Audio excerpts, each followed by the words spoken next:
Oh my god. Okay, there we go. Before we begin tonight's podcast, guys, I just want to give a small little bit of a fundraiser thing that we're going to be trying to do. This is going to be in the description below. I'm not going to tell you what the fundraiser is just yet. We're going to wait until after the podcast as a whole. Along with that, let's get like one life update from somebody. Raise of hands. Anyone got a life update? Anyone got a life update? No one's raising their hands. Fuck it. Roll intro. Growing up and growing old, don't you feel the time moving forward every morning when we rise? If only we could make it right before the sun says goodnight. Hello everybody, welcome back to What Grinds Our Gears, the podcast owned by, ran by, and just having a bunch of random conversations by family members across the seas, across space, time, and all dimensions, and possibly inside the souls of madness. Except for gingers, they don't have souls. They don't.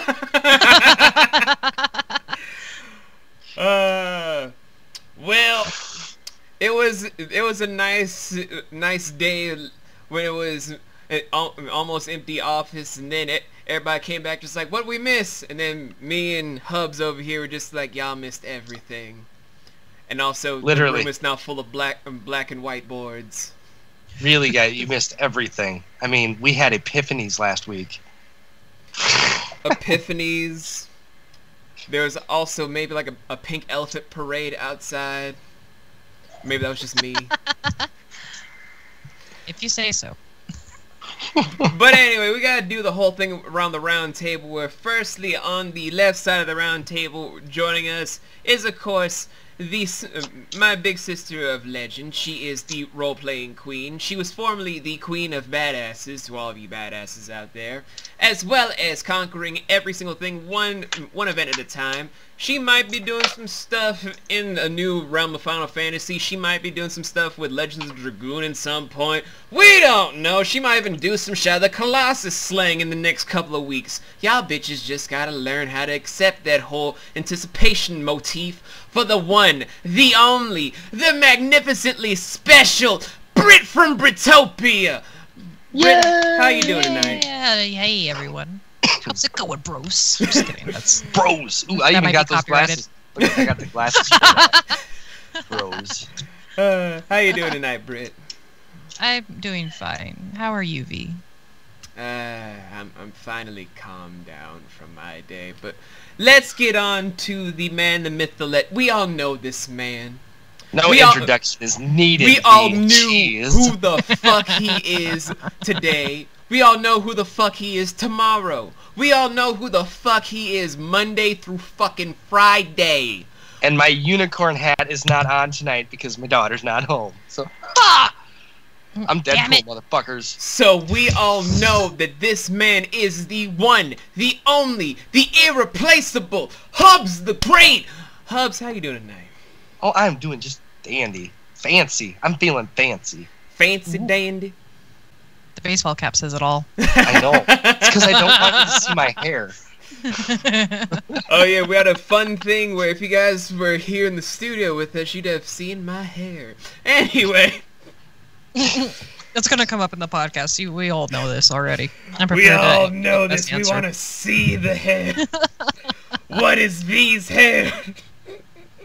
You don't have a right to make fun of me, Jenny.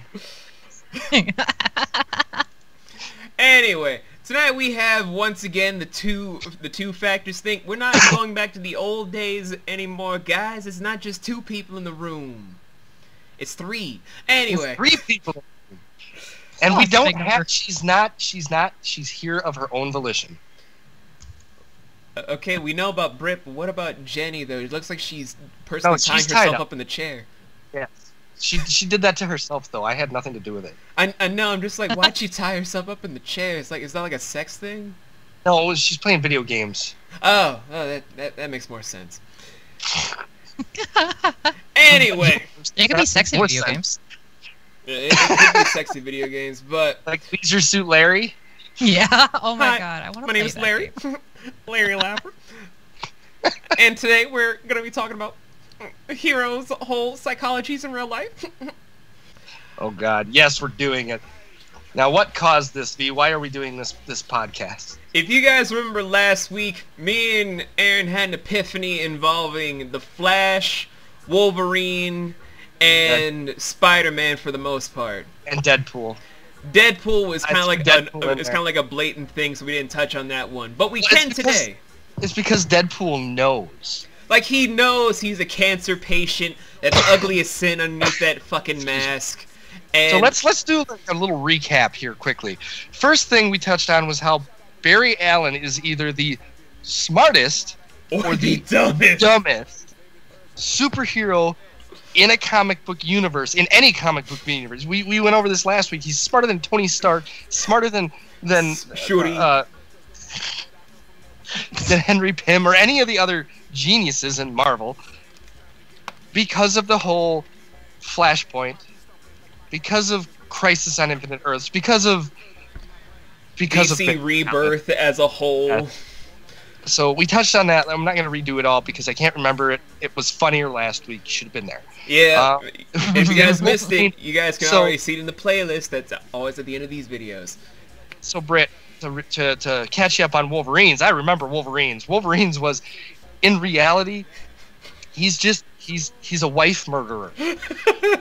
Oh my God. He is. Okay, so Wolverine goes through life. He's been living. We don't even know how long he's lived. According to the movie, he's been around since before the Civil War. According to that newer Origins comic books, that's when he was born. But before that, we didn't have any clue as to when he was born, so he could have been around for centuries. He could have been a caveman for all we fucking know. But his basic storyline is the same. Everyone that approaches him or comes around him dies, especially his love interests. And look at Jean Grey. I mean, Jean Grey was just that hoe over there when it comes to, I love Scott, I love Logan, I want to get that optic dick, I want to get that adamantium dong. It's anyways, like, Jean! Let's not get too deep. Too deep. Oh, she already went there too, so we don't need to get that deep either. Done gone too deep.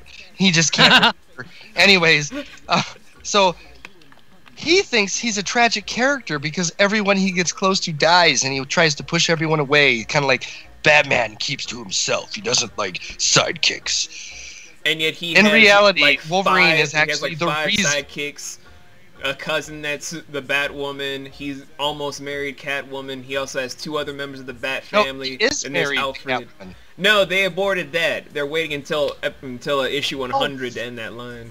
Whatever. Anyways, so the thing with Wolverine is, in his memory, every woman that gets close to him dies. Every female companion that comes close to him gets killed, right? Which, in the comic books, looks, simple enough. But in reality, what's actually happening is Wolverine is actually murdering these women in their sleep. Dun, dun, dun. Did I make too big of a jump? It's because he's lived so long. He doesn't remember everything, and he has PTSD from all the wars he's fought in. He just wakes up screaming one night and stabs him to death, thinking that it was Sabretooth, which is the perfect villain to pass it off on because Sabretooth can't freaking grow old either. Yeah, that's his brother. He's just like... Sabretooth is like, this is why I'm with Magneto, you fucking psycho. Get off the crack, man. You're just saying that because you killed my wife, bub. You've murdered numerous companions. It's like, and you're blaming it on me. Dude, I have never been in the same room as these women. The most I've done is try to look for you. And then we threw in Spider-Man because, what was it? Spider-Man actually is tragic. Like, his entire story is tragic, right? It's like, okay, I'm gonna save my love interest, Green Goblin. I mean, the whole thing starts out, he's a teenager in high school. Yeah, so this is bullied the hell, with the young gets a superpower from a radioactive spider, gets his uncle killed, almost murders the robber, then he moves on into, I'm gonna fight crime in spandex. Oh God, my first fiance is dead! How much more tragic? We can get more tragic than that even though. Remember, V? Oh, I got even more tragic for you than Spider-Man, though. Are you ready for this We're one? still on Spider-Man. Oh, We're still on Spider-Man. Oh, all right. Well, the fact that he's what, like a 40-something-year-old living alone in an apartment that he can barely afford because he's still delivering pizzas because of why? And he hangs out with Deadpool. We figured this in too. Remember, he hangs out with Deadpool to make himself feel better. Yes! He hangs out with Deadpool to make himself feel better because he knows how tragic his life is, but he can't see it or admit to it. And Deadpool's over there like, dude, I feel sorry for you. And Spider-Man's like, no, you don't need to. And he's like, no, I know I'm screwed up. But let's go over the facts with Peter's life. He's gotten his first fiancée killed in his original timeline. Thanks to his actual wife, he lost his marriage to the Lord of Evil, who works for Satan, to get his memory erased to then fuck everybody and never know... Mephisto? Yes, Mary Jane sold their marriage to save Peter's dying aunt. When she already almost died, and then she said, Peter, if I die again, let me go.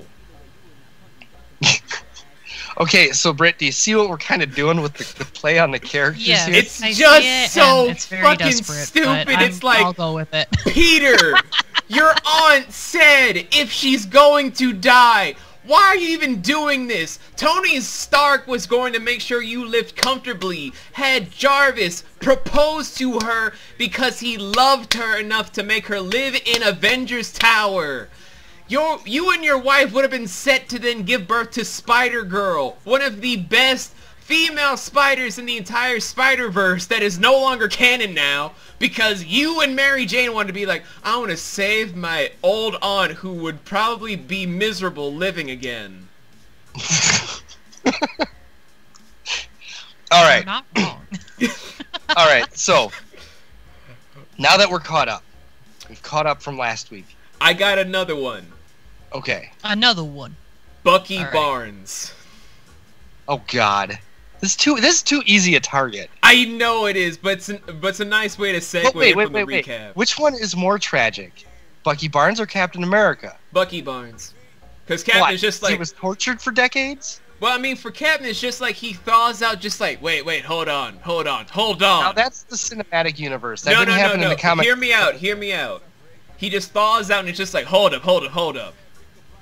Black people can do what they want to do? Well, if you want to word it that way. But... Like, that's the Captain America. I'm just like, hold up. There are black people that are free? And there are Hispanic people running around like this? Who were free before he was frozen? Yeah, but there was like a bunch of racist tension for that shit. Now it's like, but it's not like the Civil War where it's 1886 and yeah, but 1940s. Just been abolished. Not a lot of people were fucking with black people in 1940s. Just like, get the fuck away from me, boy. Yeah, but the fact that his one of his best friends is Falcon and he's black, I think says something about Captain America. I don't think he was looking too much at color. No, he's not saying it as a race. It's just like he's proud. Like black people are free and remember, to do it's what they Captain want. Puerto Rico because the flag that he wears on his costume is actually the Puerto Rican flag. That is true. He is Boricua in that outfit. But Bucky, it's like, oh God, I lost the only man I love. Well, time to murder everybody because of programming. Wait, which, you know what, now that I think of it, because recently Marvel revealed Captain America as Captain Hydra, right? Yes. That makes a whole lot of sense. That he was actually Captain Puerto Rico and everybody just bought into what he was selling. It's like, I fight for truth, justice, the American way. Fuck the fucking hell, man. You're Boricua! Just take a knife with you! So Bucky Barnes, more tragic, huh? Well, we're talking true stories, right? So what's Bucky Barnes' true story? True story, he ends up, after Captain America and him part ways, this is actually true to what the cinematic universe kind of did, but in a more modernized way of doing it. He was kidnapped by Hydra and was programmed where he, in actuality, also got paired up with Black Widow for a time. Because she also worked with Hydra for a little bit, where she had some winter coming her way, is what I'm saying. And for for the most part, for Bucky, it's just, we all know Bucky really just wanted the Truth, Justice, American pole. He loved Steve Rogers. But the fact that he was programmed to just be like, I want to kill everyone, that reminds me of Steve. It's just like, you're a repressed gay man that is so angry right now. That's what broke through. That's what brought him back, was this love. That connection that he felt. Because he was no longer repressed, just like, Steve, I just want you to I just want to go down on you. It's like, no, what happened? But what Bucky, I'm straight. No, Steve, listen, I can make you feel very good. There's a moment in the comics where they hug, right? Steve Rogers is like, I'm gonna hug you, and he's gonna remember who he is. And in actuality, what happens is the man bulges touch, and Bucky instantly awakens. It's just like, wait, everything. This feeling. I remember this feeling. Only one man has a bulge this strong. Steve? Okay, let's do someone even bigger. But I want Britt to have a turn. Can you think of a true story for a superhero? Oh, I think we even did Green Lantern last time too. We did. Oh, that's right, because of Flash. Tell me about that one. Tell me about that No. one. It was because of the Barry Allen thing, and when he did Flashpoint, so the DC cinematic universe has an out, and they know they have an out. That's why they like have 3 outs.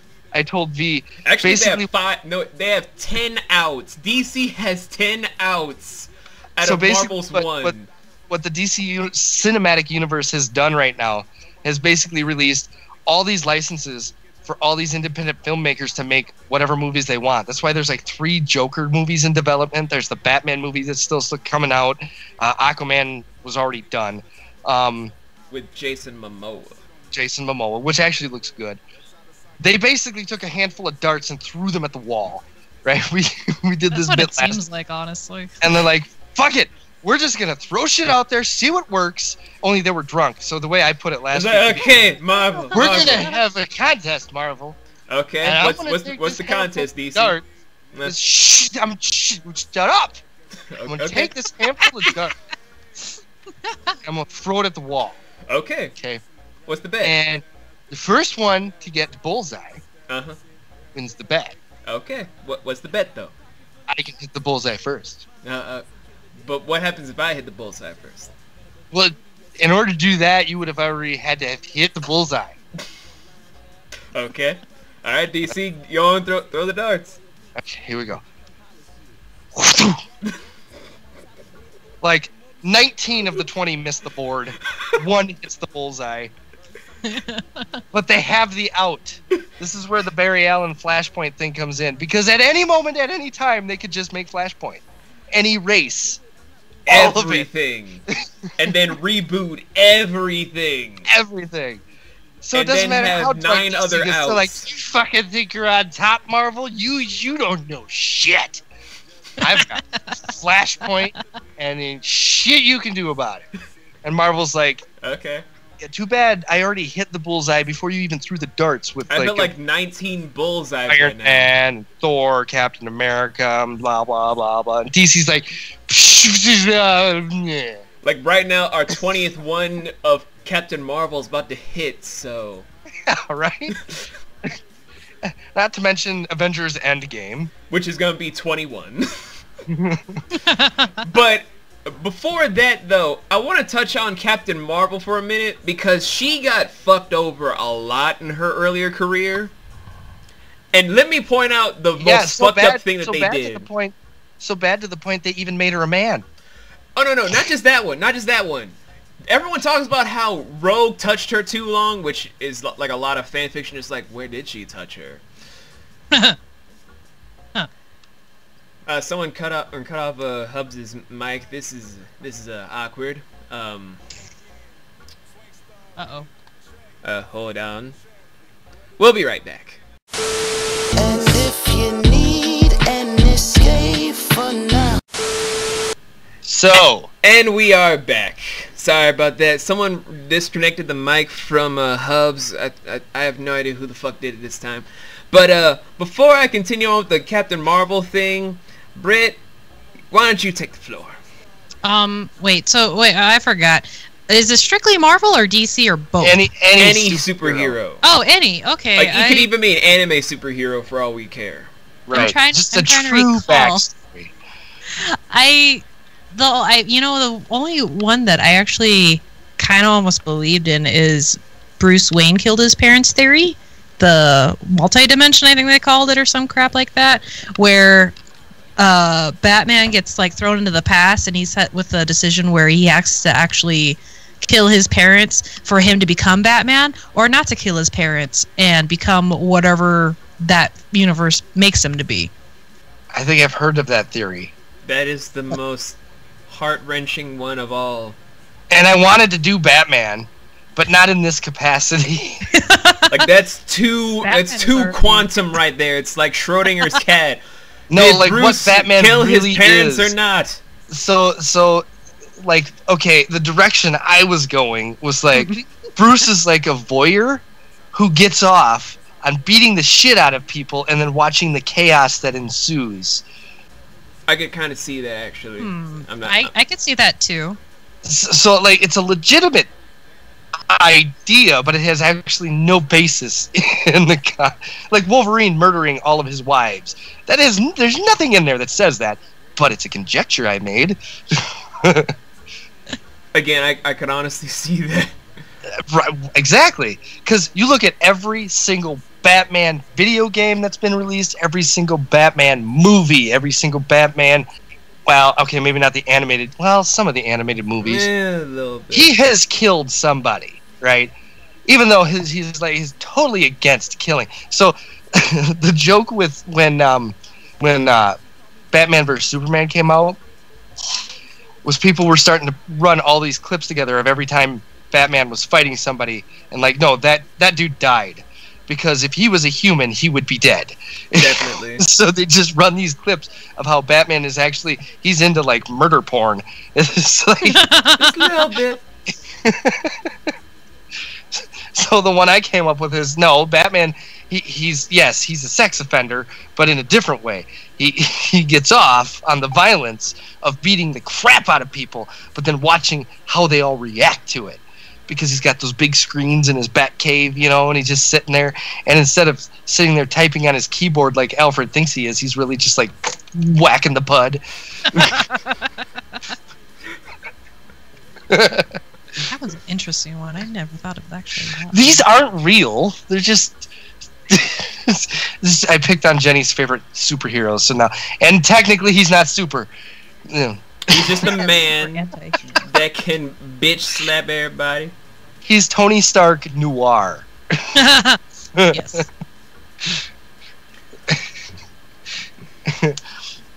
So, getting back to that, it got really quiet.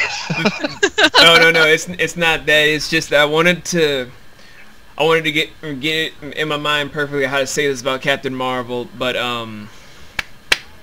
thing about her being fucked over is a lot more complicated than what people imagine, because there's one point people always want to forget, which is when she got molested by her own son.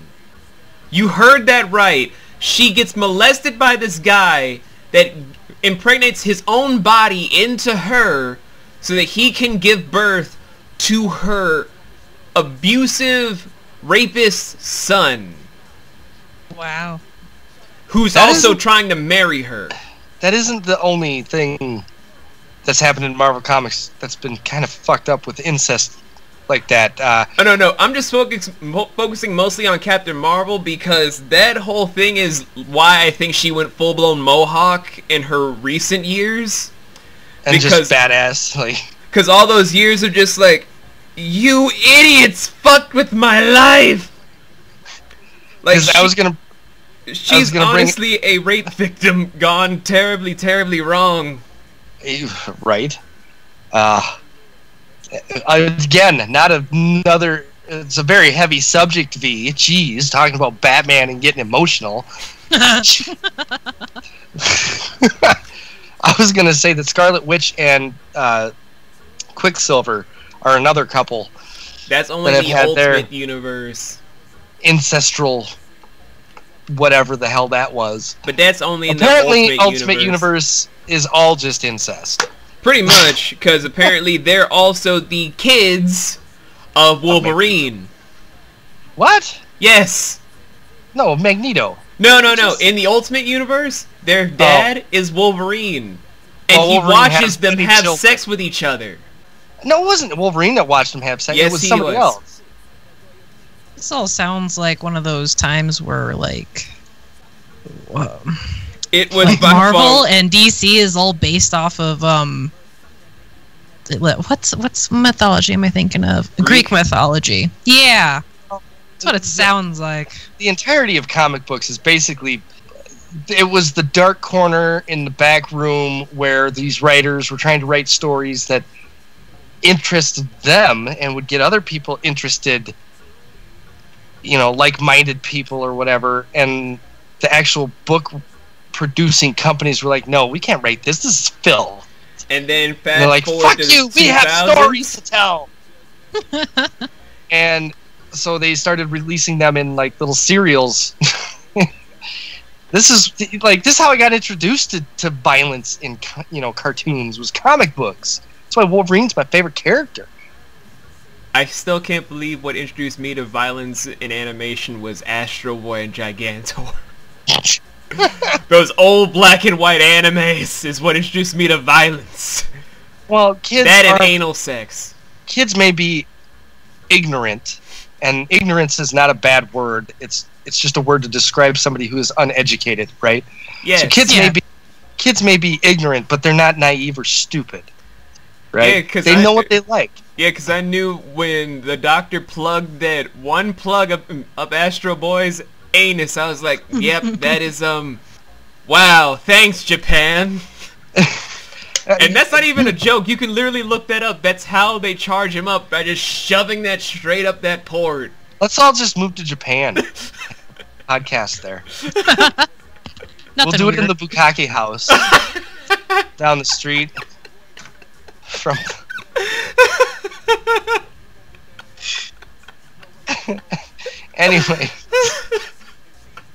Anyways. Oh, God. How about let's do Magneto? Anybody got one for Magneto? Well, originally they say he's a survivor of the Holocaust. But there's probably something a lot deeper. Magnetically drawn deeper.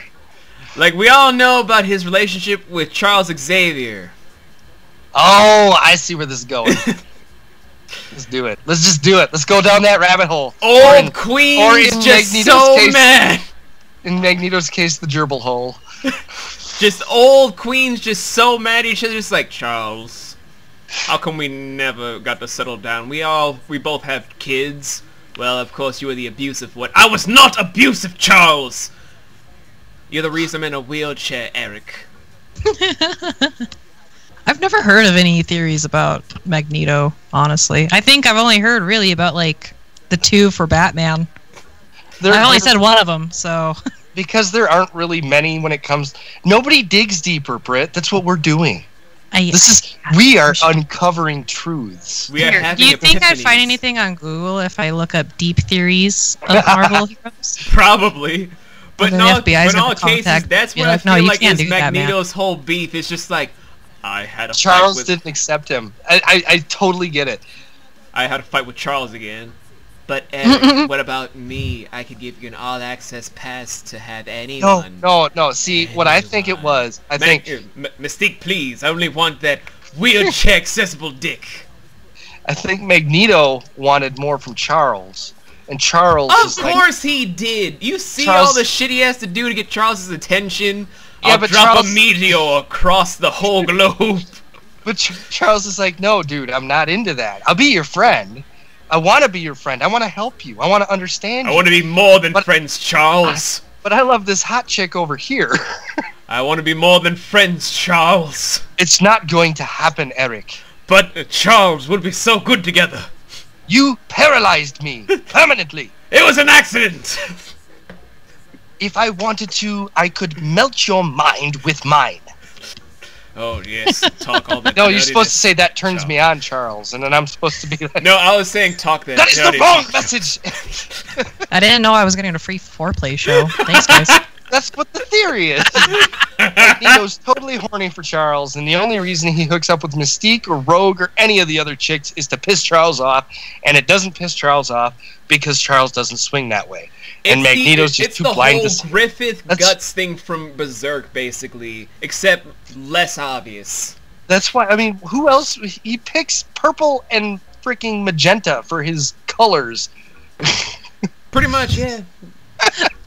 Oh wait, that does kind of go correlate with the bisexual flag if he were to throw in blue. Well, but purple is one of my favorite colors too, though. So. Purple is one of mine too, but I'm just saying purple, magenta, and blue. Bisexual. I'm just saying, there's Magneto. subliminal messages in there, V. It's a hidden love story that isn't solved until X-Men Age of Apocalypse or whatever the hell it is where they're In a playing. world Yes. where Charles Xavier's greatest love is a man that can bend metal, but can't bend that one steel bone.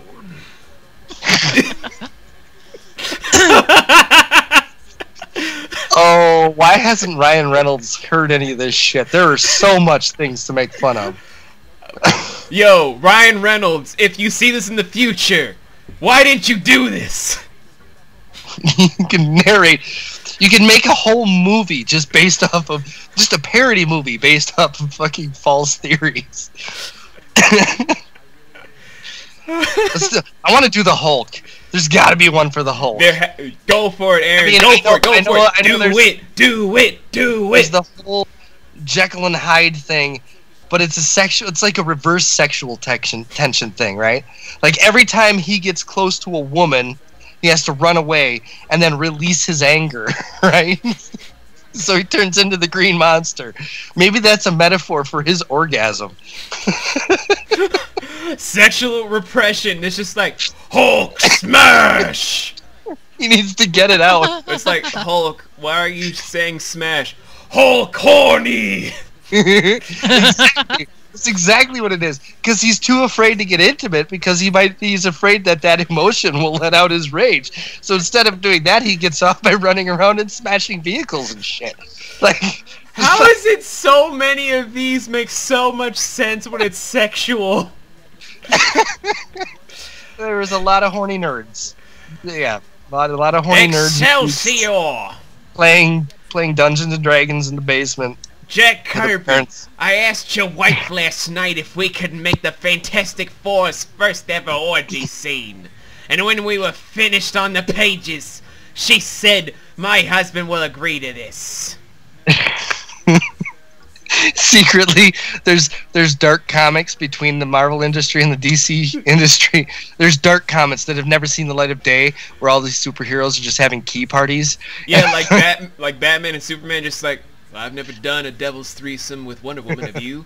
No, Clark, I haven't. For those of you who don't know what a key party is, back in the 70s, And they still used to today. have, before swinging was a thing, and if you don't know what swinging is, look it up. And ask your parents.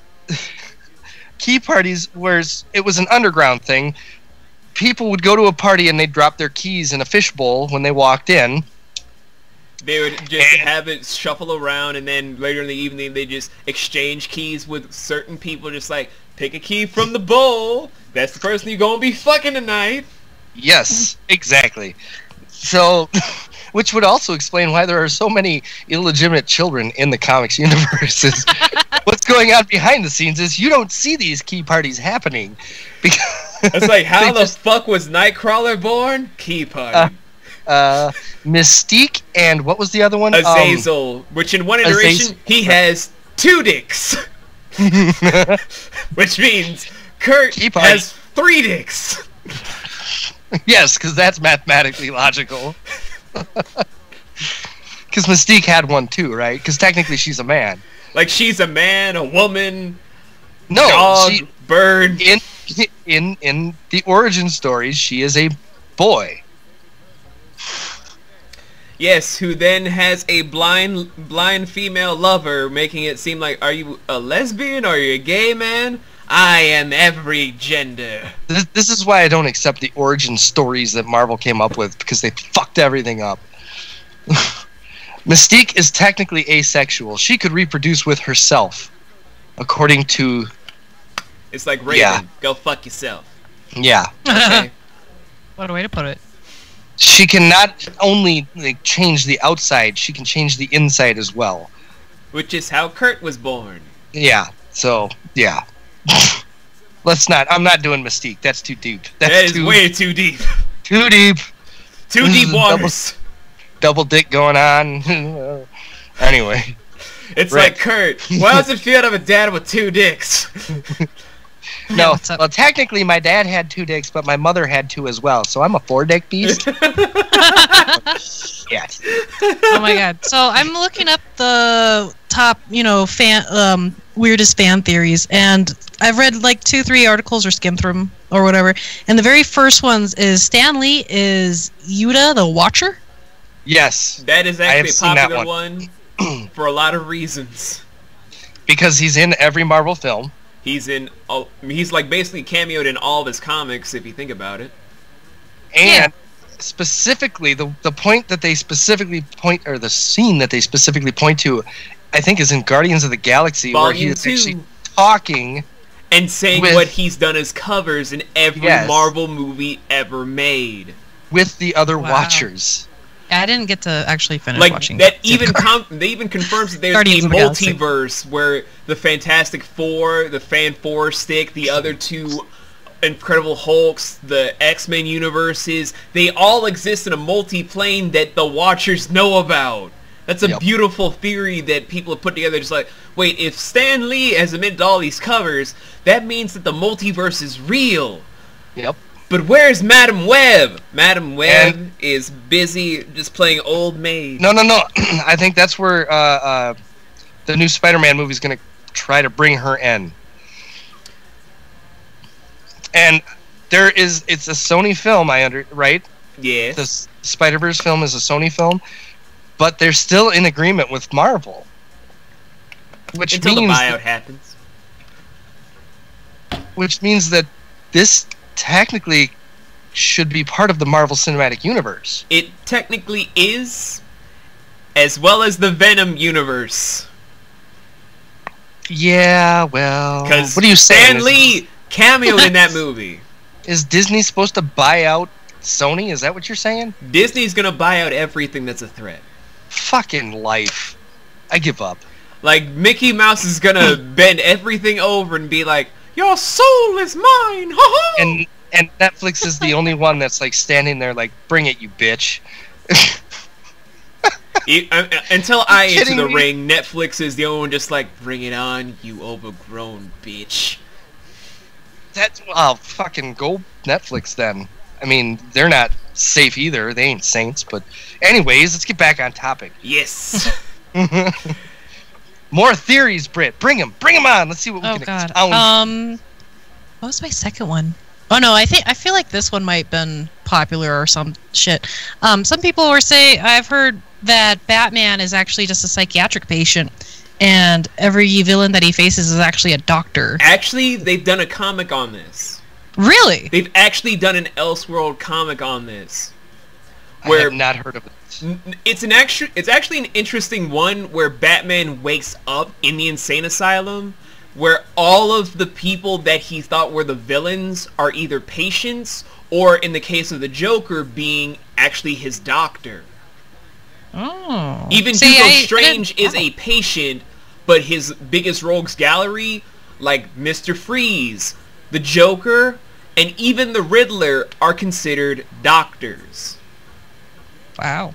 Huh. And Bruce is the patient, the most dangerous patient in the psychiatric ward. I have not heard this one. I didn't either until people were just like, you should look this up for your new superhero show. And I was like, fuck you all. I don't know if I like it. I mean... It wasn't popular enough to be canon like The Killing Joke ended up being, but it was interesting enough. Well, right, that's what I'm saying. I'm not saying that because I don't know if I'd like it or not doesn't mean it's not good. It sounds good. It was just horribly handled for a lot of reasons. I wish it wasn't Batman that they were doing it to.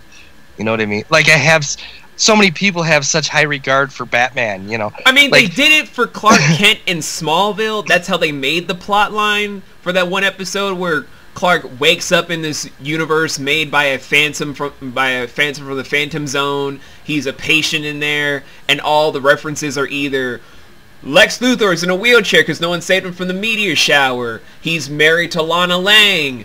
The Fortress of Solitude is a book. Everything is a fabrication for Clark Kent, and it's depressing. Yeah, that's the other side of it, is it's depressing because it's not what was intended of that character, right? The character was created to be uplifting and help, and then they dumbed it down to, no, he's just crazy, which is exactly the opposite of what comic books tried to do. Comic books were out there to get you to release your imagination, to think bigger, to do the impossible, and then you have stories like this that come out and they dumb it down to, no, you're just fucking stupid and crazy. I mean, they break up the formula just like to get back to status quo of Clark Kent is still Kal-El from Right. Krypton. Lana Lang is about to marry Lex Luthor. Lex and Clark are still mad at each other. It sounds like it would make a good arc in a comic book run for like if it was an episode on TV where the trickster is playing a mind game on Barry Allen. You know what I mean? And at the end it all solves itself, but not for like the actual story. Yeah. Superman actually is a good one because Smallville you brought up. Superman ever is from Yes. Smallville. I agree.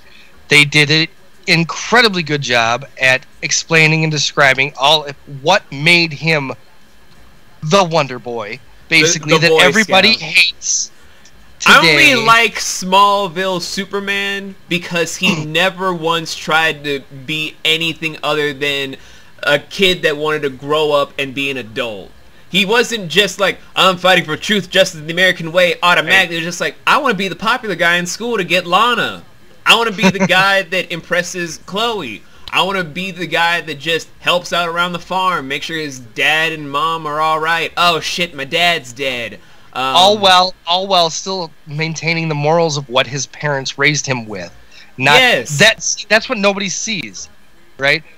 Because Clark Kent it's so is the pretty boy. I'm sorry. Right, it's so far removed. It's so far removed.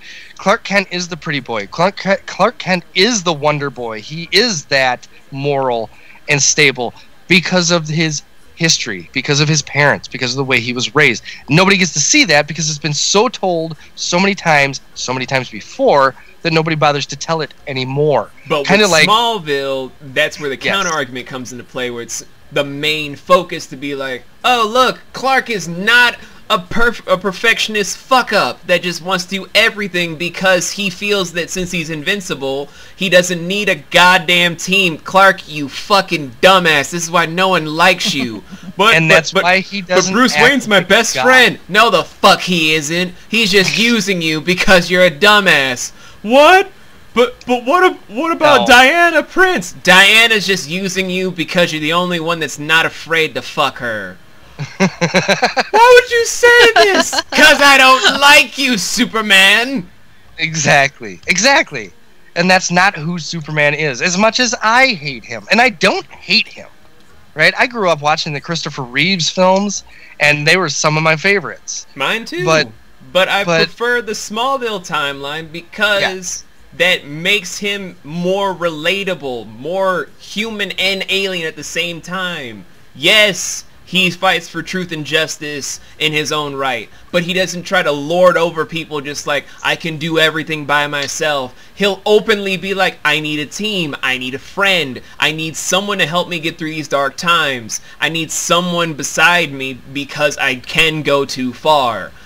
He admits to his mistakes, knows that he's not perfect, and doesn't try to act perfect. That's what a lot of writers fail to do, and what I wanted more after I saw Smallville. Yes, and that in itself, that backstory is why he does not end up as the Injustice Batman. That he does not think of himself as a god because of his father and his mother, and his relationship between them, and his being born and raised. Well, not being born. Sorry, being raised. Basically, being raised here from baby till adulthood. He doesn't look at humans as insects to be squashed. He looks at them as because he wants acceptance from them. He wants to be a part of them, even though he knows he's not. He's us in high school every day, but that's his entire life. He just wants to fit in. He's just that weird band kid that's just like, hey guys, you wanna hang out and stop some crime? Get out of the way, nerd. And that's what makes his and Batman's dynamic so... Okay. That is why Batman flat out says, if he wanted to, he could kill me in a heartbeat. But because he isn't a fucking villain who wants to murder people, Batman has the chance to defeat, or at least prove himself equal. And he has, even though Batman's only a man. Right. But they've stated multiple times. Bruce Wayne in the comic books has stated multiple times. If he really wanted to, he could kill me at any second. He could have killed everybody except for Shazam, all the magicians, Aquaman. Well, Aquaman alone could go toe-to-toe with Superman. That's something a lot of people forget. He's not only physically as strong as him, but he has magic on his side, which Clark is weak to. And technically, isn't Aquaman considered a god in his... Technically, yes and no. In his... yes and no in Atlantis. Still. Yes and no. I only say yes and no because... Remember, DC says all gods exist, which means Poseidon exists. Right. But I mean, that's what makes him so dangerous in Flashpoint. And in my honest opinion, that's what brought Aquaman back from the brink of just being totally written off. Oh, no, that was because the Super Friends TV show just like, come to me, dolphin friends. I know. Well, dolphin friends? I remember. Someone get this dolphin off me! They also had the Wonder Twins. Does anybody remember the Wonder Twins? Wonder Twin powers activate. Form of water bucket. Shape of Wonder Woman's tampon. The strongest cotton on the planet. And now we play the waiting game. Fucking Family Guy. Oh my god. Okay. Any more, Britt? You got any more for us? Before we go completely over the race. Out of ideas, my dudes. Oh, let's go anime real quick. With one of the biggest recent heroes. Biggest recent heroes? All Might. Okay. Yes. We all know All Might to be the symbol of peace. The man du jour. The man originally born with no quirk. But what if the whole world of My Hero Academia is literally a drug trip? Wow. I was going to go in a completely different direction. Like, I saw a video of, they said that All Might actually does have a quirk. He has two quirks. The one he received, and then the one he had before that. Oh yeah, they say the same thing about Deku, but we're not touching on Deku just No, yet. See, I was going to go again, this is probably a darker direction. Okay. I'm down for it. Let's do it. So All Might being the symbol of truth and justice. The smiling hero, right? Wants to find a successor and runs into Deku. Mm-hmm. And realizes how weak Deku is, but how badly he wants to be a hero, just like in the anime. Yes. And it turns into one of them moral stories. You remember? What is it? The tailor makes tap shoes for a dancer or something. Oh, yeah. And he says they're magical shoes. And at the end of the story, they weren't really magical shoes. He was actually doing it all on his own. Yeah, and then the dancer accidentally dances to death. I remember that story. Similar to All Might and Deku, only that Deku really doesn't have a quirk, and all of this power is just coming from I don't know where, and All Might is just sitting in the back going, Yeah. Hit it harder, Deku. Harder. You can do it. Break those fingers. No, don't. Just easy. Break that arm. I love it when you break bones. Make those bones in your leg go to jelly. The English voiceover actor for All Might is Christopher Vegeta. Sabat. Yeah, amazing man, by the way. The man steals jobs from all young voice actors. Picture all of what I just said in Vegeta's voice. That's it. Now, Trunks, hit harder, boy. It's over 9,000. Yes, now flick that thing until it breaks. I love it when your skin waggles in the air. All Might's just a sadomasochist. That's all he is. And he's trying to get Deku to become one too. And it turns out it works. Deku's a sadomasochist. He is not afraid to break every bone in his body and watch them flail in the air as he falls. Because it feels good. That was the most beautiful segment for... Like, I was just thinking it was like a huge drug trip, and all the quirks are literally just them bullshitting around, and everyone's just like, I'm gonna put this on YouTube real quick. Fucking idiot thinks he can set fire with his hands. And then I have to go and make it something sexual. Oh, shit. I like both versions. Sadomasochism. That's all it is. That's what that entire show is, sadomasochism. That's what it is. You got a dude with the hand on his face. Yeah, if you take the hand off his face, he has the creepiest fucking smile.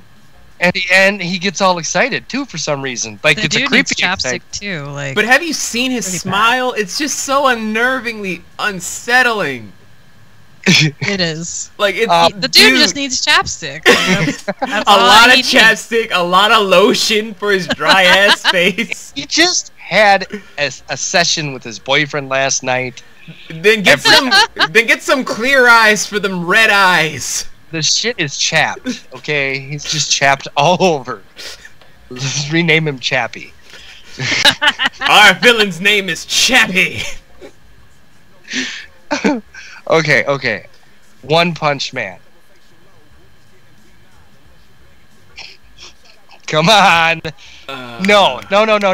You can't tell me he's just sitting around one day and all of a sudden he decides he just wants to be a superhero, so he does sit-ups, push-ups every day. Actually, an abridger did something justice for this. It was just like this crab man comes out of nowhere, just like, "Howdy there! You want some discount crab meat?"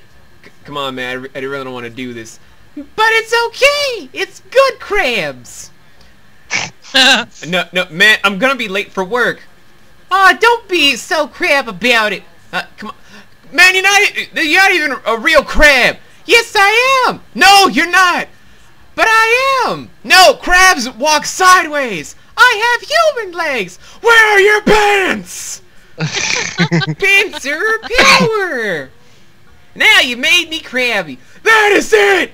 Then just rips his whole body out of his fucking shell and be like, then I promise that day to be zen as fuck. Or my name isn't Stan. Seriously, Saitama. We can do Saitama. We can do One Punch Man. Because it wasn't just sit-ups and push-ups that made that punch so strong. You know it wasn't sit-ups and push-ups that made that punch so strong. It's only in one hand. It was 100 yanks, Aaron. It was 100 yanks. 100 yanks wouldn't do it either, B. No, it's and 100 what made him push-ups, go 100 sit-ups, 100 squats, 100 juice cleanses, and 100 yanks. And according to him, that's what also made him lose his hair. Now, I'm calling bullshit. We got bald quick. He is silky smooth all over his body, V. And it wasn't the sit-ups or the push-ups. It was his jizz. Jesus. Well, it is a good skin cream from what I hear. Just don't get it in your eye, because like I already told Britt, it burns the epidermis. Talk out this off camera. Oh, I'm seriously done. nobody's willing to make one up here. I want to, but it's like so many easy ways out of this. one Jackman. Hugh Jackman. Huge Jackman. Jackman?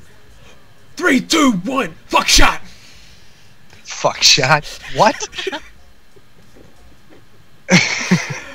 Okay. Since we don't want to do One Punch Man. It's just so easy. Like, there's so much easy with Saitama. No. Barry Allen, as hard as it seemed to come out, was easy. One Punch Man is hard because it seems easy. No, it's hard because it's super easy. One punch that could destroy us all. So many masturbation jokes we could go with that. There is no way to make that seem so complex and so humane other than just he masturbated 100 times, 2 hours a day. No. That was far too easy. That was just simplified form for him to tell people. How did you get like that? This is what I did. In reality, he's sitting there like. This was like a 2-month period. He had to be sitting in front of the computer, switching hands, and then his hands would, like, they wouldn't work anymore because they'd go numb because he was using them so much. He had to figure out how to use his feet, which is why his legs got so strong. And he learned flexibility and leg strength through that pumping motion that he could make now through the flexibility. See, his hair too easy. I can't think of any other reason. It's too easy. That's why I didn't do it. Give me Saitama another target. is a walking joke right now. Oh, we don't want to get into Dragon Ball. That was no. With all the yelling and all the ah! Gallet!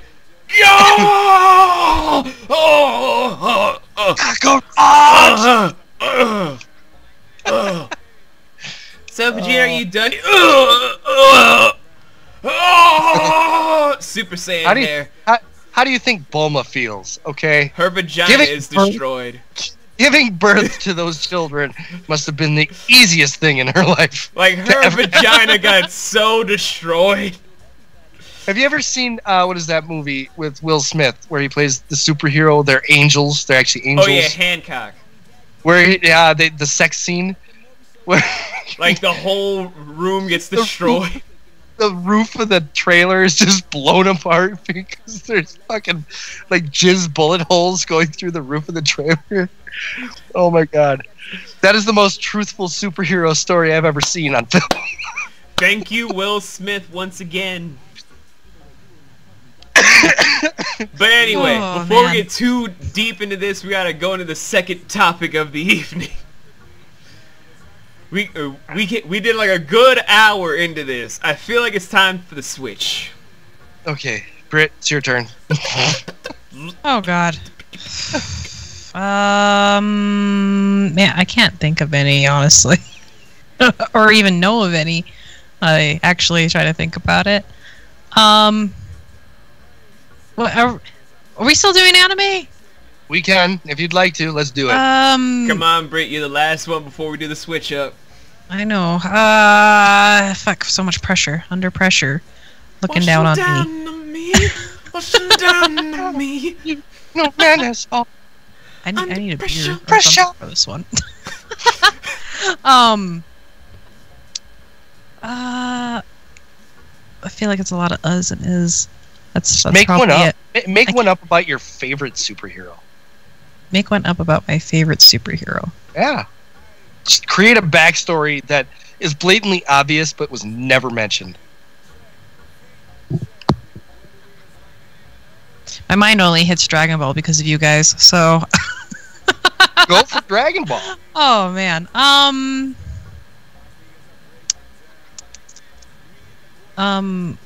Shit. Goku really isn't an alien.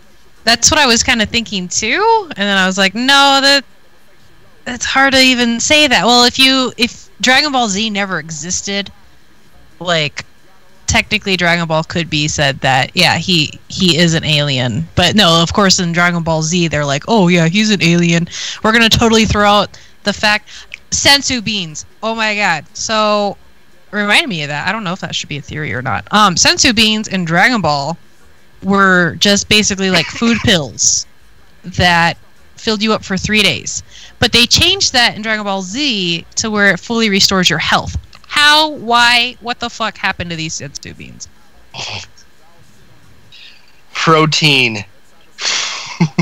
Like, the cat decided to find different like herbs and shit. And he's like, oh, this is the real shit right here. I'm going back. I'm coughing a lot here because I'm going back to it. Goku sprayed his protein shake all over those beans. And they became life-rejuvenating beans. Oh my god. I'm sorry. He's shaking his head because he's like, you just went right back into the... I'm sorry, Britt. I took that away from you. No. Oh my god. Protein milkshake all over the yard. He's the one that came up with that song, My Milkshake. Okay, I'm done. Oh, okay, I now that I think about it, it's technically my husband's theory. Theory is that Yamcha or Piccolo are the real fathers of Goten and Gohan. Gohan, I believe, is Piccolo's real son. I don't care what anyone else says. Goten is completely Goku's. He's just as fucked up in the head. You mean stupid. That's what you mean. You're calling Goku stupid. Well, but he's if the genius shoe fits, fighter. I get dumb. If the shoe fits, wear it. So biologically, Gohan is Goku's son. I don't give a shit. No, I agree with you, V. Piccolo is Gohan's father because how much time did Goku actually spend with Gohan? About maybe going into from birth to the Cell games. About maybe 4 years, if exactly. not 5. Exactly. Then Piccolo's like, Mr. Piccolo, how have you been raising me? About maybe 13 years, maybe longer. Exactly. So that's why Gohan always wears Piccolo's purple gi garb. Yeah, right. Going into the fights, yes, I totally agree. But biologically, yes, he's Goku's. The only time he ever wore orange was when he went ultra, ultimate, and that's only out of pity. Just like, Dad, if you ever say this to anyone, you're wearing my gi. God, I hate you. All right, guys, are you ready for the switch up? Do it. I'm gonna go grab something quick.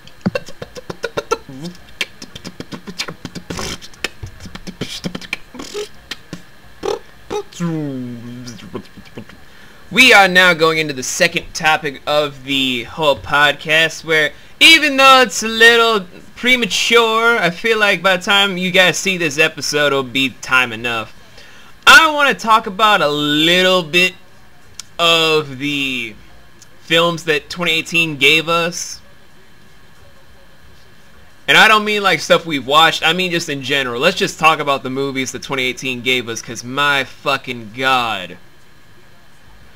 Proud Mary, a gangster movie. Freak Show, a fucking weird ass movie. Mary and the Witch's Flower, probably one of the only animated fantasy anime family films that I saw this year from 2018. Den of Thieves, robbery movie. Maze Runner, young adult bullshit. Cloverfield Paradox, alien weird ass shit.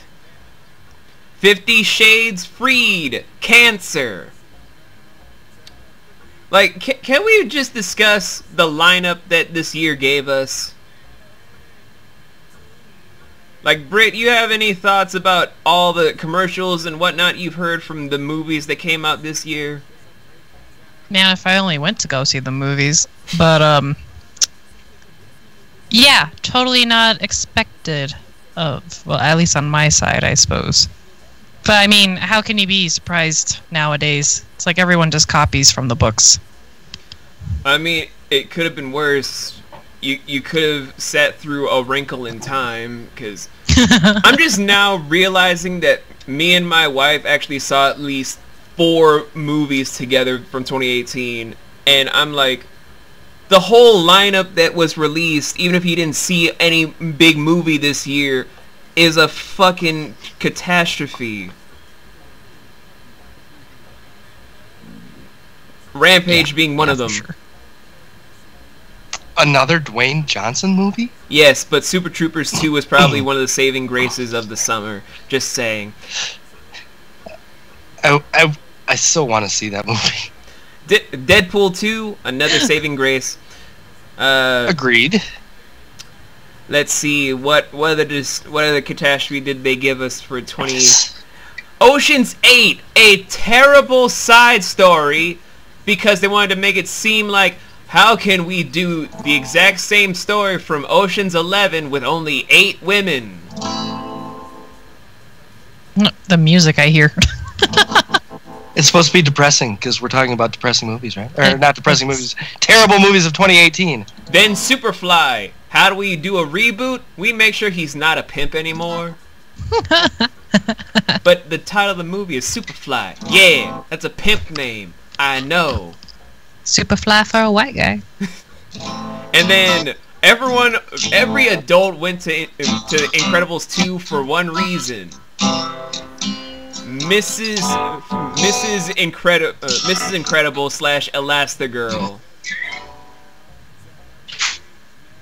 That was the only reason adults went to see Incredibles 2.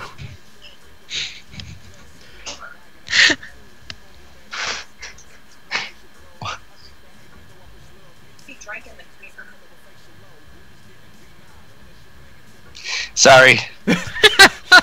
I can hear that Jenny untied herself from the chair. You don't have a way to make coffee. Why do you care if the creamer is being drank? But yes, Incredibles 2 is just the masturbation movie for a lot of people because of... Can we all just admit the fact that Elastigirl became super fucking thick for Pixar? No, I think she was always that way. And then, let's not forget the big bomb that was Jurassic World Fallen Kingdom. That was a bomb? Really? They gave away what the fuck was going on in the first act. They did that with Terminator Genesis, too. I know. But in the trailer... I know. And in the trailer, it's a lot worse. Because when you go in the first act of the movie, you're just like, oh, this suspicious-looking person. Oh, these suspicious-looking stuff. This better not be payout for some... Oh, it's the exact shit that we thought it was going to be. And now dinosaurs are now loose in the... Wait, dinosaurs are loose? Wait, it just got good... Oh, credits. You dicks. And then the first Purge. Anyone want to take a guess as to why I feel like that's a bomb of 2018?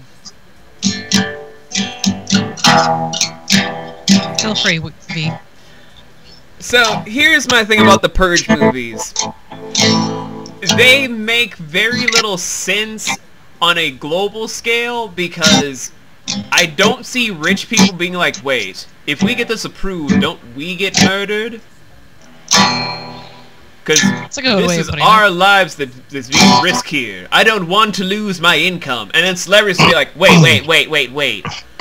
There's a night where people could kill us? That's where, see, it wasn't a rich person that started it. That was the whole theory of, or the plot, or the whatever. It was a psychopath who became president. Kind of like, and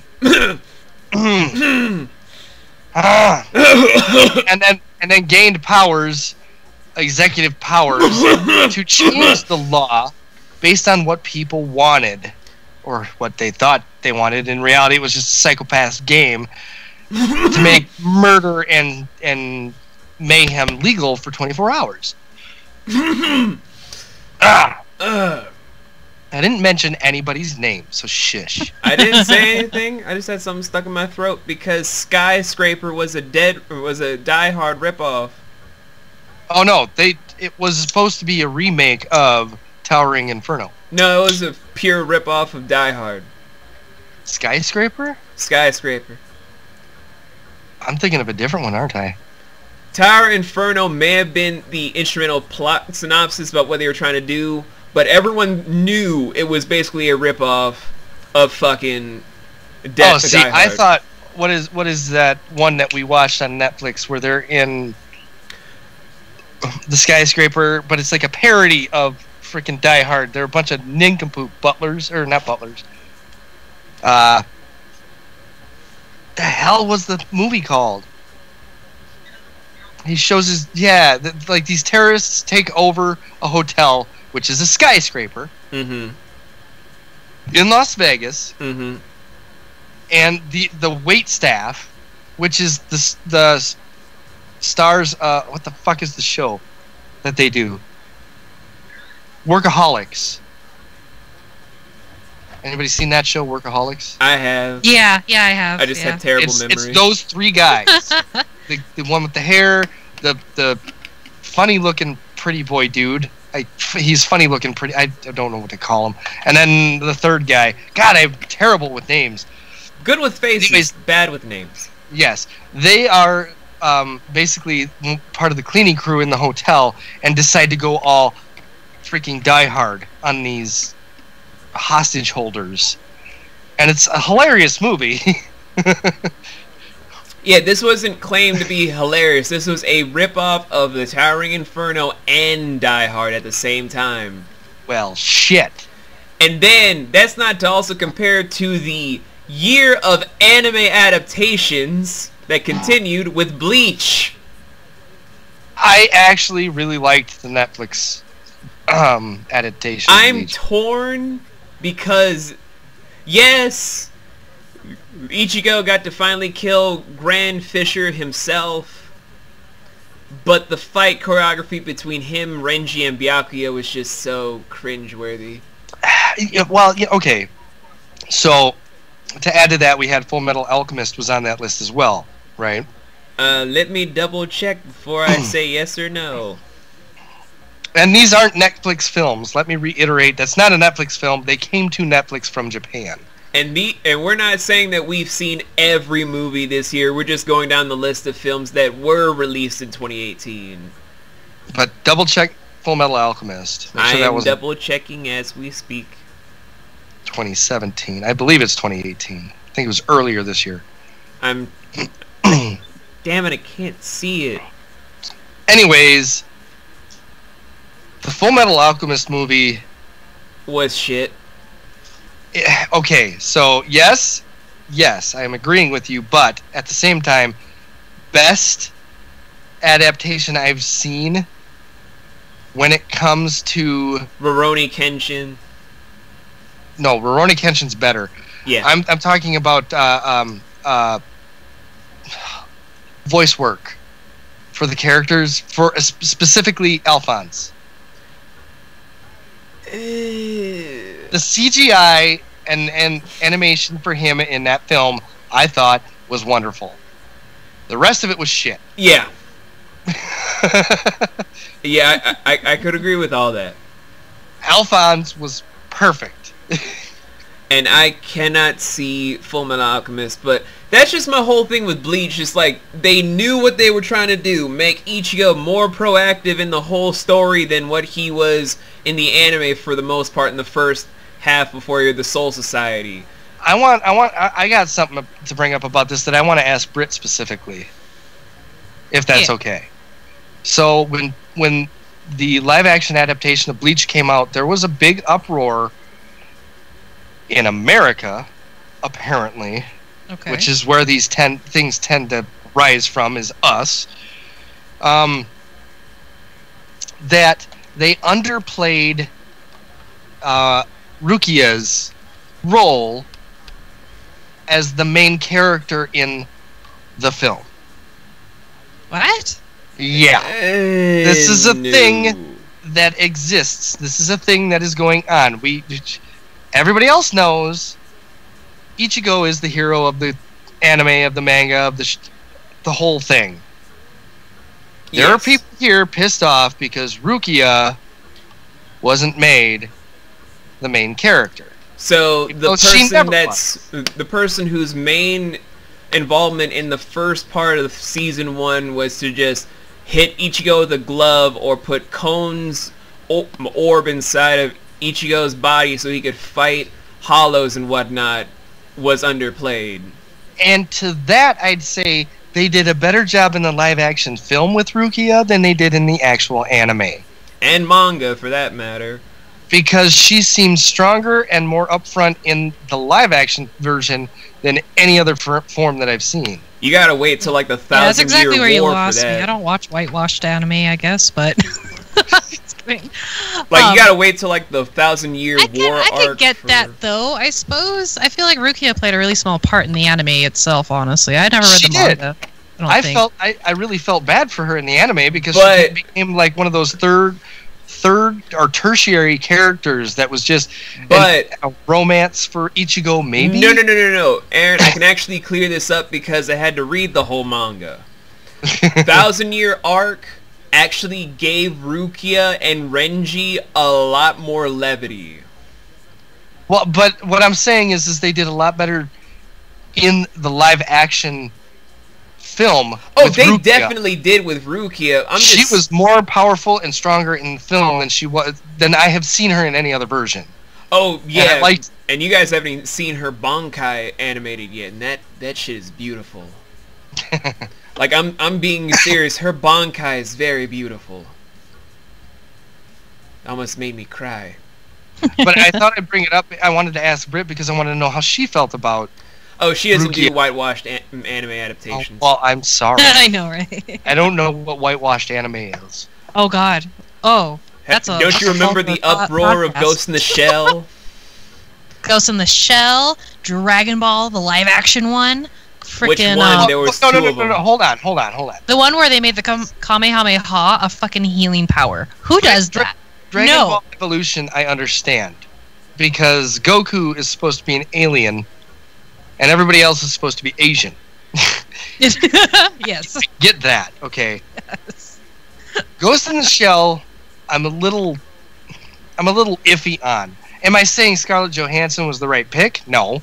No, but she can... I'm also saying that this is taking place in, what the fuck was it, Neo Tokyo or whatever? Neo Tokyo, which is the future, where she's also a cybernetic shell of a former human. That, and when we're all supposed to be blended anyways, right? Yes. I'm not saying she was the right casting choice. They needed a very thick Asian. I'm just saying. But Yeah, good. the Bleach movie was Japanese. Yes, it was purely Japanese. Orihime did not have her trademark titties. Which So how is that whitewashed? it's not. It's just mostly... The CGI is a little jarring for certain characters. That I'll agree with. And the fight choreography with Ichigo versus Renji to Ichigo versus Byakuya was just... Well, you have to live up to Rurouni Kenshin, which I think is the benchmark for anime adaptations in live-action films now. It is. Because Rurouni Kenshin was perfect. Yes, they did it most accurately. So when you come across the Full Metal Alchemist, where they time jump horribly... And they made European children Asian. That's the only time where it's yellow washing. Well, you realize that the relation there is between Hitler and World War II, right? That whole story is basically World War II, and one side justifying what Hitler was doing. Yes, but I And the other also side know. and the other side going, yes, but human transmutation is bad, but I'll only use it this one time to stop you. Right. Like, the whole anime is fucked up to begin with. When you look at the whole basis. Nina Great and lore, Alexander, anyone. but Bleach, I thought was great. I liked Bleach. I It really just did. needed The a one that I little more was disappointed polish. by. The one that I was disappointed. Actually, I wasn't. Okay, I was disappointed and I wasn't disappointed by Death Note. I would have been more accepting of it if they said it was a cousin to Light. instead of like being Light Turner. So the reason that I am... I didn't get to watch it, but my mother-in-law did, and she said it was good. And I was like, you need to watch the anime first? Well, you can't just watch this movie. Hold up. Let Aaron speak his piece. Before you go into trying to watch the Death Note movie on Netflix, you Yeah. have to understand that this is not the same Death Note in Japan. Yes, they use the same character names, but like, not for everybody. So it's a different adaptation then. Yes. So it's Light like Turner instead of Light Yagami. right. L is now black. I heard that. I was like, why? But then, no. Okay. The whole different... We touched on this last time with The Office, right, V? Where Yeah. you have Britain's version of The Office, and then there's the American version of The Office. But they didn't use the same characters. Essentially, they're the same characters, but in this version of Death Note, the character that plays... oh, shit. Oh yeah, Misa is now a fucking psychopath that's trying to be what Kira's supposed to be, while Light Turner's like, I don't know the rules. Who's the one with the book? Light and Ryuk. Light. Okay, so they made him as intelligent, but in a different way. They also made him a If I could huge say it. pussy. At the same time, yeah. Well, sort of, because you look at the ending and he comes out on top in the end. Yeah, out of nowhere. Well, it's not really out of nowhere. No, think They about explain it. it, Aaron. Think about it. They have explain rules it. for the Death Note in the anime that anyone can just backtrack for. You're right. You're absolutely right. And he finds a loophole in those rules. But That's what I'm there's no loophole for death gods or humans. They purposely put those rules so that Light follows by them in the anime. That's what makes that victory so stupid and contradictory. All right, Britt, this is why you have to watch the live-action version. I do. It's actually... don't. What I'm saying is it's good, but you have to go into it not looking at it as it's Japan's Death Note. This is our If they Death were to change it to where it wasn't those names of Light and L, I wouldn't be this way. It's like that whole bullshit with the Ghostbusters thing all over again. No, this Death Note is in the same universe as the Japanese Death Note. And me and Jenny own the original Death Note live-action adaptations that are in Japanese. And those are really good, too. But you don't get to meet all of the demons. You don't get to meet all of... You only get to meet Ryuk and... Rem? The white one. The white one? Rem. You don't get to see the other ones. So I hope they come out with more Death Note on Netflix. I hope there's more. It's part of the same universe, but it's a different story. But they should have just changed the fucking names. Well, like that's all I could have asked for. Just change the damn names. I agree. But and I could be mad about this all day. I could be mad about this all day. But we got more movies from 2018 to talk about, like the Happy Time Murders. Happy Time Murders. I don't think I've heard of it, but I don't know what it's about. Melissa McCarthy with puppets. Oh yes. Okay. Yep. Nope. I know exactly what you're talking about. For 50 cents, I'll suck your dick.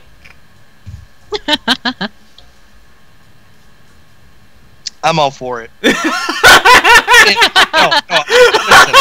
Okay, this is this generation's Who Framed Roger Rabbit. Yes, but the way you just that's said what this I'm is. down for it after I just say the quote from the movie is just so... I don't care. I don't care. Because, okay, this was a thing when I was growing up. There was a theory, there was Avenue a thought Q. that at one point in Who Framed Roger Rabbit, there was one frame that showed Jessica Rabbit's boobs. Actually, it showed her vagina. Yes. See? I believe See? it's her peach hole. It exists. It did exist, and then No, the it does creators not had to exist. change it. It does not exist. And Anymore. even if it did exist, it doesn't exist anymore. The fact of the matter is, that was then what this is today. The Happy Time Murders. Where puppets will come up to you for like a blowjob for 50 cents. Like, did you grow up with Sesame Street? Kinda. And you already know what I grew up on. You grew up with the Muppets? You already knew what I grew up on. I'm speaking to my generation, not y'all. I grew up on old Japanese TV from like the 40s, 50s. Yeah, I tried some of that. It all seemed very influential somehow. And then I had to grow up on 80s American television when I was 6. Teenage Mutant Ninja Turtles was fucking awesome, V. Don't you speak another word. I wasn't speaking ill. I love Teenage Mutant Ninja Turtles and I love Thundercats. Yeah, but what I'm saying is, anybody who grew up on Sesame Street or the Muppets is looking at this movie and going, fuck yes. Yes, I want to see this shit. With all the jizz shit, jokes from especially puppets. Where he's like, oh, and he's squirting all over. And Melissa McCarthy standing outside the office, just like, what's going on in there? And then Maya Rudolph pulls out like some cleaning equipment from her desk. Yeah. And there's just toothpaste everywhere, because that's exactly what it looks like. It's toothpaste or the fucking whipped shaving cream that fucking comes out. I want to see that movie. I'm sorry. I am not even going to be shy about it. I'm not saying be shy, but I'm just like Melissa McCarthy with puppets. Why not? Look at Who Framed Roger No, Rabbit. I do, but I'm just like, that's just such a hilarious concept. But you know what's not hilarious? What? The Nun. That horror film? Yes. That I've heard so much about but haven't seen? It is so trashed by so many horror fans right now that I was like, why? Why? It's an origin film, apparently. Wow. An origin film to what? I don't know. But I thought it was good. I thought it scored good reviews. Yes, to critics, not to horror fans. Well, the critics and the fans always seem to have a divergence, don't they? Yes. Yes, they do. But then we also had some good movies, like My Hero Academia had its first movie. After being out for like 20 minutes. It's it's not live action, so... It's like, we're gonna have all these animes wait for like years to get movies. All of a sudden, My Hero Academia, you guys got like 2 years on your belt, you get a movie. Then Goku just turns around slow like, motherfuck! Are you kidding me? They're making Gogeta, Broly, and the whole fusion thing canon on December 30th. I'm sorry. That was yesterday. It was yesterday that this happened in Japan. Gogeta and Broly are now canon in Dragon Ball Super. Not the timeline I wanted, though. Hey, they're all on point to become Super Saiyan 4. I hope which means Super Saiyan 4 Gogeta, which makes Super Saiyan 4 above Super Saiyan God.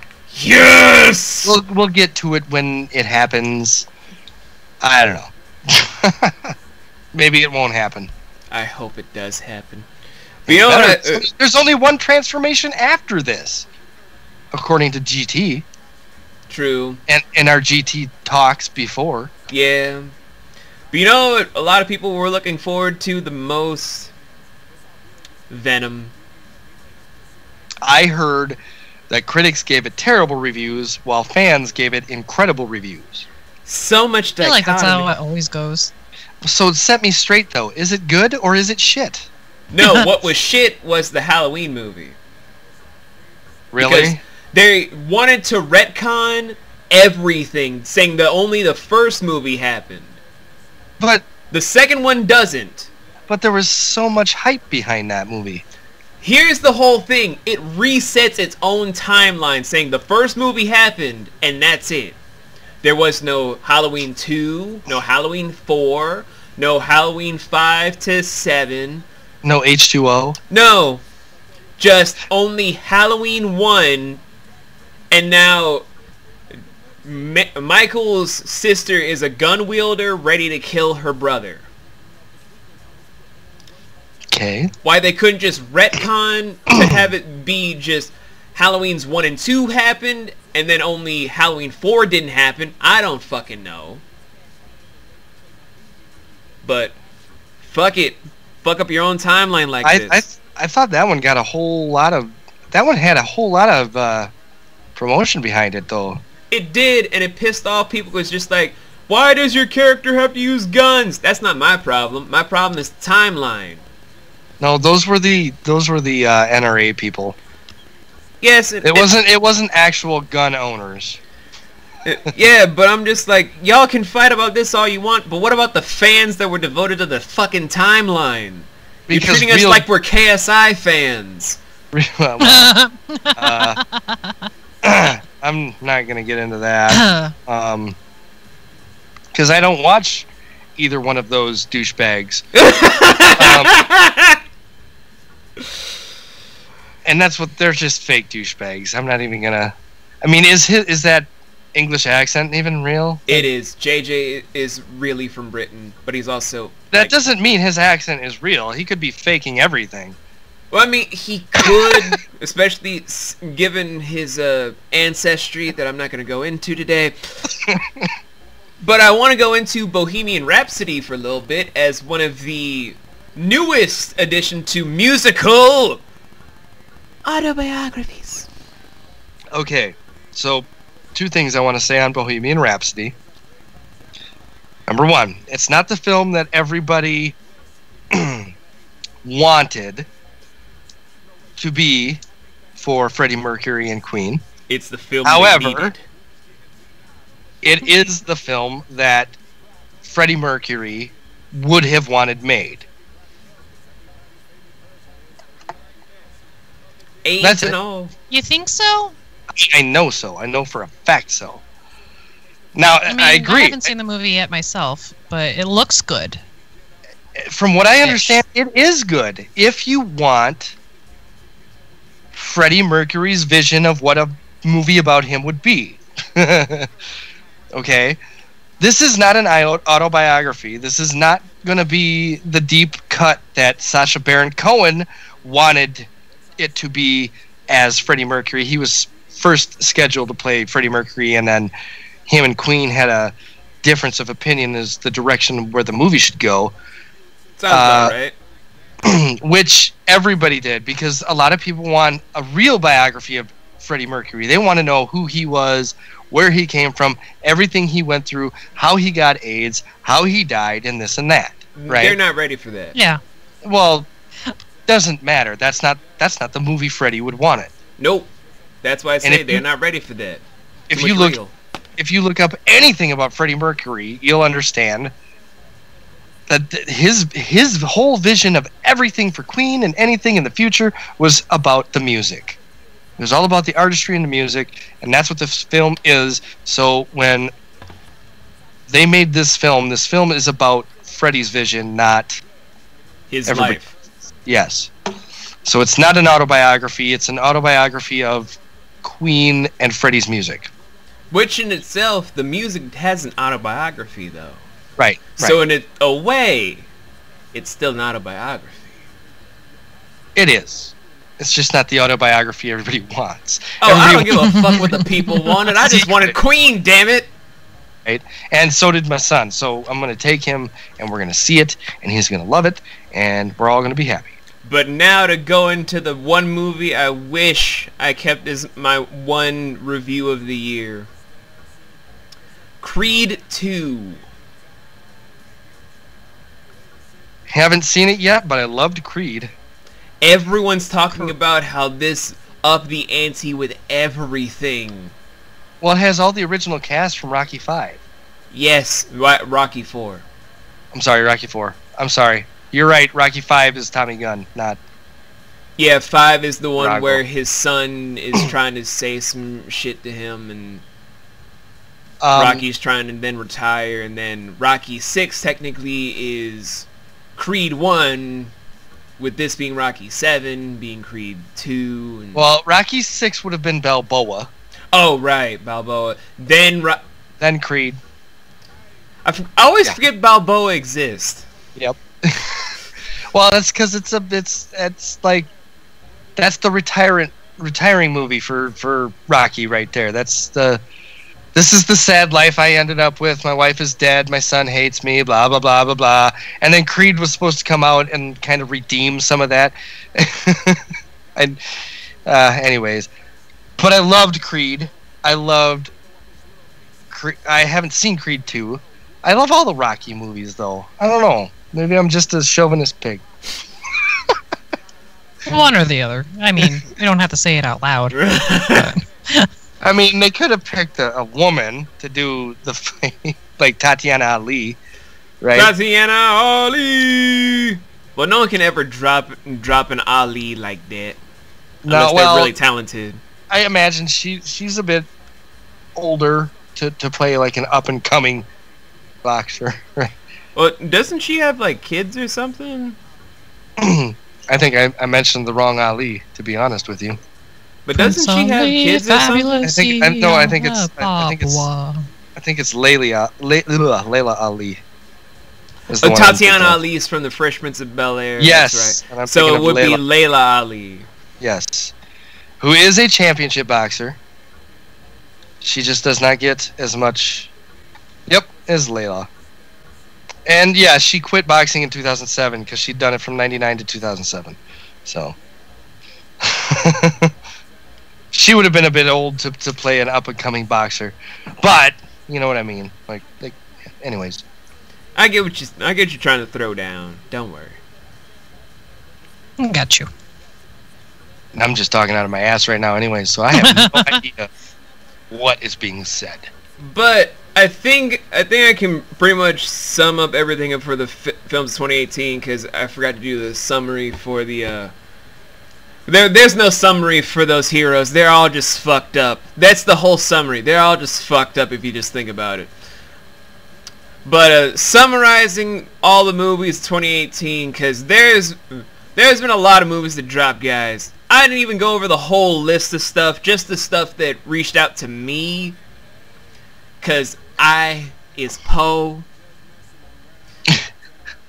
Yeah, me too. When it comes to the whole grandeur that makes up cinematography to define a year, it has to be stuff that is truly impactful on a measure that can stand the testament of time. Every year upon every generation has that. The 70s and 80s have a cornucopia of films with those labels for it.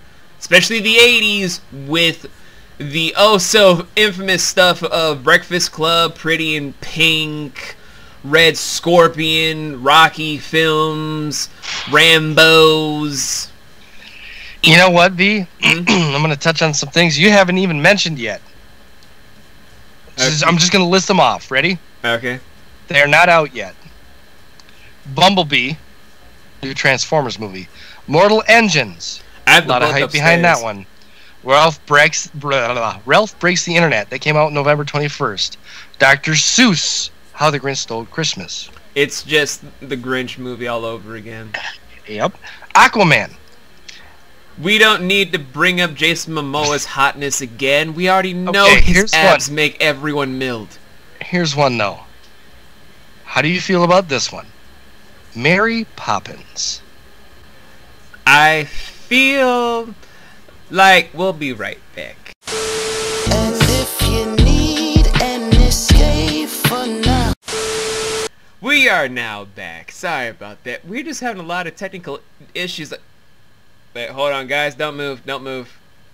Do not move. Can't help it, V. I have an itch. I was saying don't move because I see tentacles on the floor. Oh, that's all the more reason to move. Well, don't slip and fall. I mean, you could go with Aaron's idea, but mine just sounds a lot better. Okay, you were saying though, Aaron. Mary Poppins. Mary Poppins. Everybody I know is just like, can we just go back to Julie Andrews, like, just to see what she was like outside the outfit? And I'm like, guys, Julie Andrews is older now. She is too sophisticated for those lewd comments. What about Emily Blunt, though? Emily Blunt looks like she wouldn't want to have anything from her fans like that. Hold on. I told you what the Munchkins did to Judy Garland, right? Oh, And wow. that was No, back in stop. the freaking 30s and 40s, You're done. right? No, stop. I'm dead serious here. Oh my God, no! My virgin ears. Are you kidding me? Here, like I love Julie Andrews, but no, there's no age limit. You're thinking about Judy Garland. No, I have them correct. Judy Garland was in The Wizard of Oz. Yes. And the Munchkins did terrible things to her. Yes, they did. Well, Julie you brought Andrews, up- everyone's just like, Julie, if you were just younger. Younger? No, I'm saying if you were around my age. Are you saying I'm old? Exactly. No, Julie, no. I'm just saying you just lost yourself a free ride.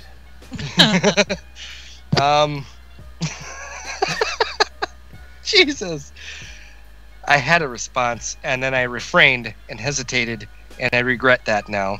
That's what would happen to perfect. everyone trying to be like, Julie Andrews, if you were back in those Sound of Music days. Are you saying I'm not screwable? Oh no, I don't. You know what? I'd go for it. I'd do it. I'd do it. Why not? I'm not judging. I'm just like, Julie Andrews is a very intimidating woman now. Oh, what did she become more? Like, become a man or something? What No, happened? she became the one thing most strong-willed men fear. A very, confident woman? very independent, mature woman. Oh, that was funny to me. Because it's true for most.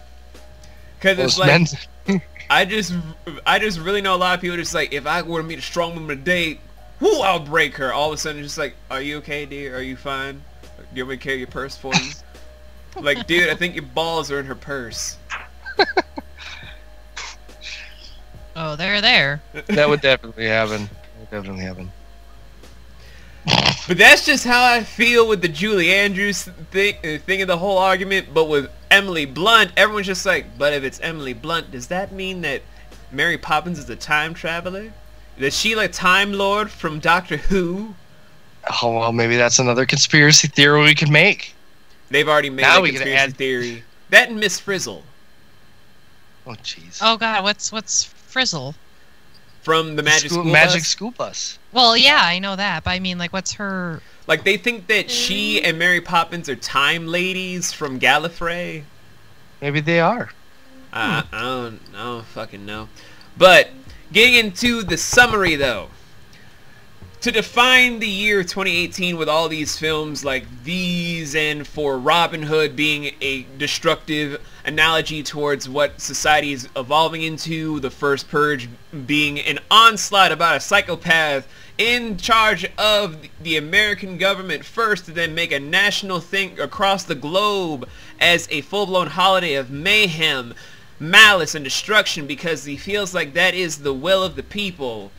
Well, not only that, but he thought it would lower the population and therefore lessen the burden on manufacturers, agricultural growers, and things like that, because the population would be decreased. Instead of space exploration where we could go across the stars and, you know, fuck it. Psychopath. Psychopath. I know. I dropped it because of simplest solution. Occam's razor. right. Would you rather you spend all this money on science? Kill No, the ones that are eating all the food. no. Let's not go down that path, because that's just the whole thing about what these films are setting the precedent for what 2018 has been. Absolutely right. And 2019, here we come. So, to make this a long explanation short, 2018, you've basically made yourself the year of depravity, sadness, and broken society. We haven't seen this since the Depression. I hope Hate you're and fucking violence? happy. Good job. You know what?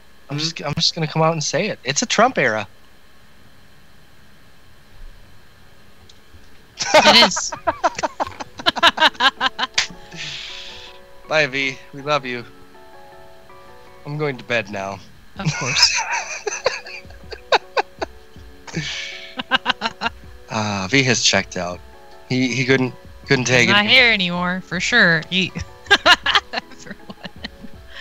Oh, Nah, there's our fearless leader. just forgot his drink. Let's move on to the final thoughts, guys. Why don't we have Britt start off first with final thoughts about both our topics today? Oh god, I was so felt like there was a lot of topics, but It was just about psychology of heroes in general from the East and the West, and then 2018 movies. And everything in between. yeah, right? Oh, Jesus. Well, final thoughts is everything is severely messed up, and that's it. That's it. We're done. I'm done. Aaron, V, take it away.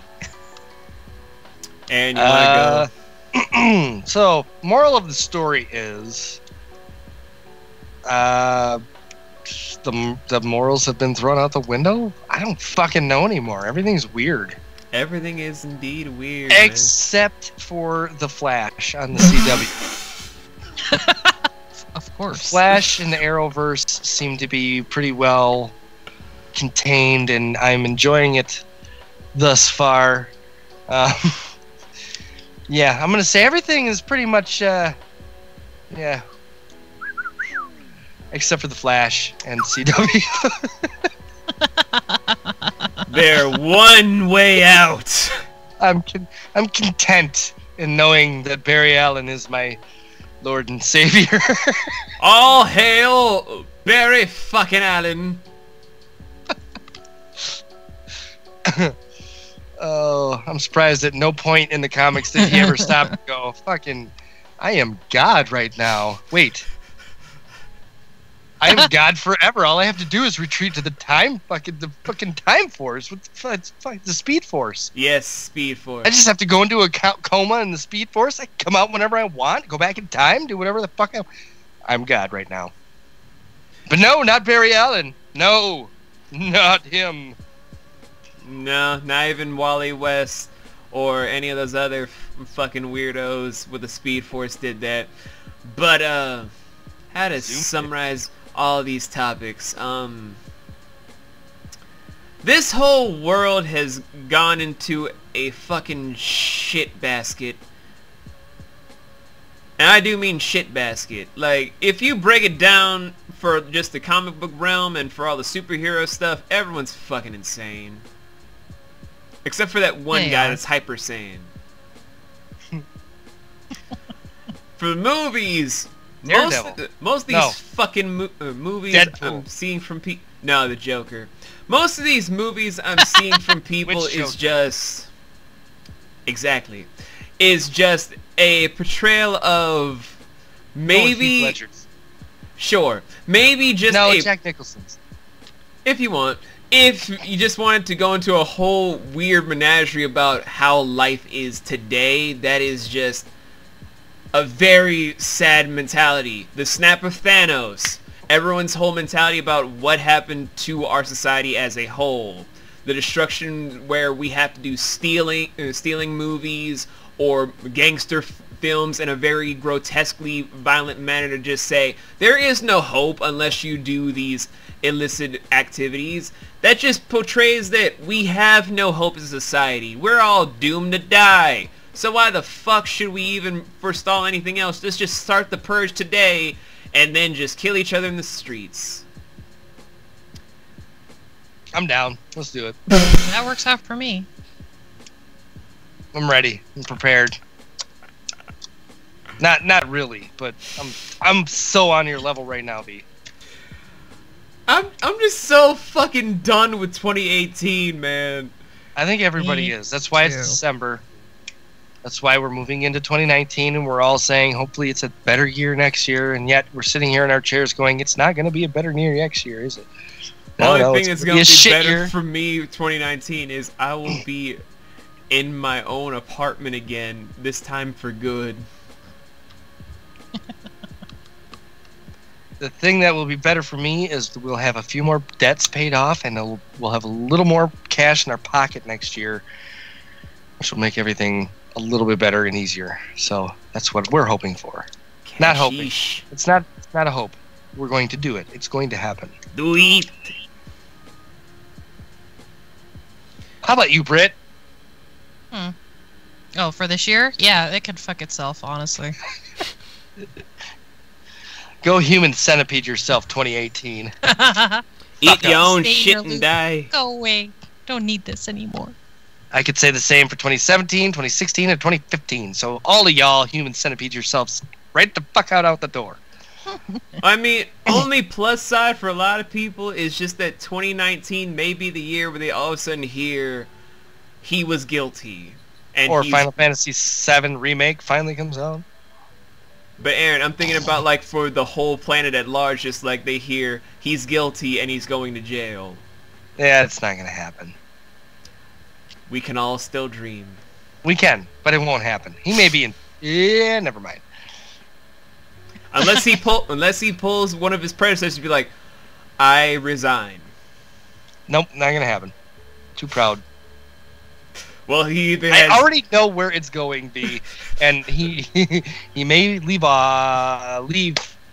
the job, and